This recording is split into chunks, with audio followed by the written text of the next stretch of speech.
Sur Instagram, elle s'appelle Oh Amara Luxe, Fioma Gold, Ngozi Dream.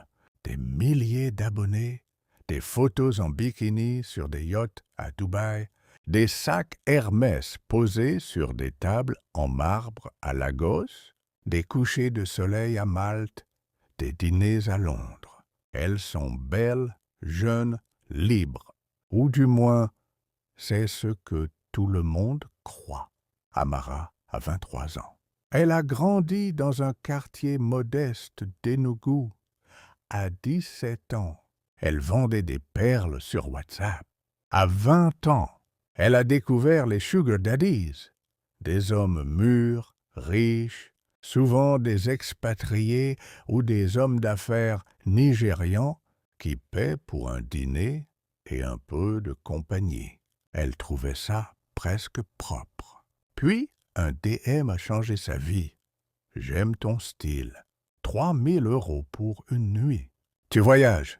C'était un certain Marc, un financier basé à Genève, mais qui fait des affaires au Nigeria.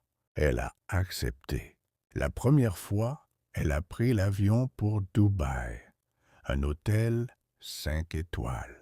Une chambre avec vue sur le Burj Khalifa.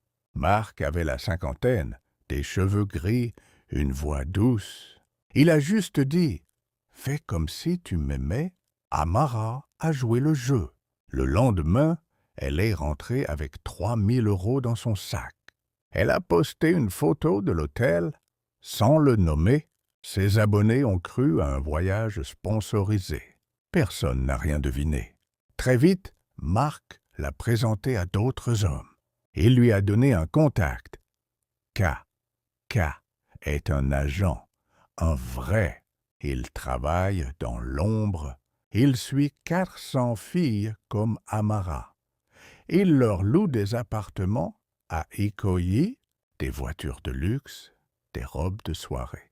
En échange, il prend 40% sur chaque rendez-vous. Et il exige 3 photos par jour sur Instagram.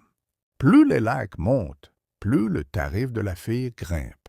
5 000 € la nuit, 15 000 le week-end, 50 000 pour une semaine à Dubaï. Amara a accepté. Elle est devenue une machine à rêve. Chaque matin, elle se maquille, enfile un maillot de bain, prend 100 photos. Elle poste la meilleure. Les likes défilent. Personne ne sait que la nuit, elle sourit à des hommes qui lui tiennent la nuque trop fort. Personne ne sait que K la menace. Si tu rates un client, tu me dois 10 000 €. Si tu parles, je publie les vidéos. Un soir, à Dubaï, elle rencontre Ifeoma, 27 ans, 400 000 abonnés. Ifeoma est originaire de Benin City. Elle est plus ancienne dans le métier. Elle a vu des filles disparaître. Elle raconte à Amara l'histoire d'Ngozi. Ngozi, c'était la reine. 29 ans, 750 000 abonnés. Elle était Donitcha. Elle avait des partenariats avec des marques de luxe, des voyages aux Seychelles. En privé, elle appartenait à un homme qu'on appelle le parrain. Un Français de 60 ans, propriétaire d'une agence de mannequins. Derrière cette façade, il dirigeait un réseau de comptes Instagram privés. Ngozi avait voulu s'en sortir. Elle avait rencontré une journaliste nigériane. Elle lui avait tout montré. La journaliste avait enquêté 3 semaines, puis son ordinateur avait été piraté. Ngozi avait compris. Elle avait supprimé son compte Instagram. Mais le parrain avait des copies. Il avait recréé un compte fantôme avec ses photos. Pendant ce temps, Ngozi était enfermé dans une villa à Marbella, surveillée. Un matin, Ifeoma a reçu un appel. Ngozi avait été retrouvé dans une chambre d'hôtel à Dubaï. Overdose.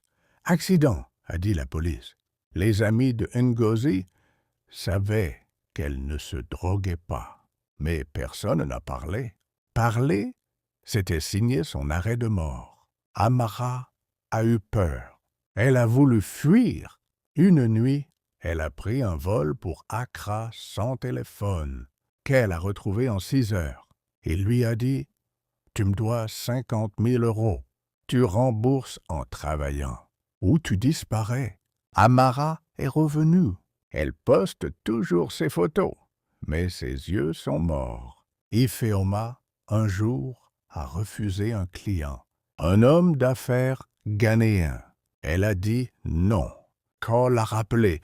Tu me dois 30 000 euros pour l'appart et les voyages. Tu paies ou tu crèves.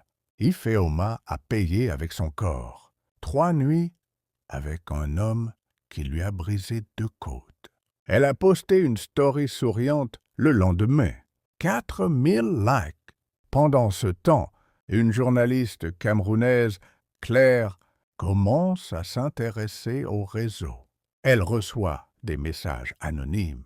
Elle découvre que les hashtags comme Luxury Girls sont des balises pour les clients.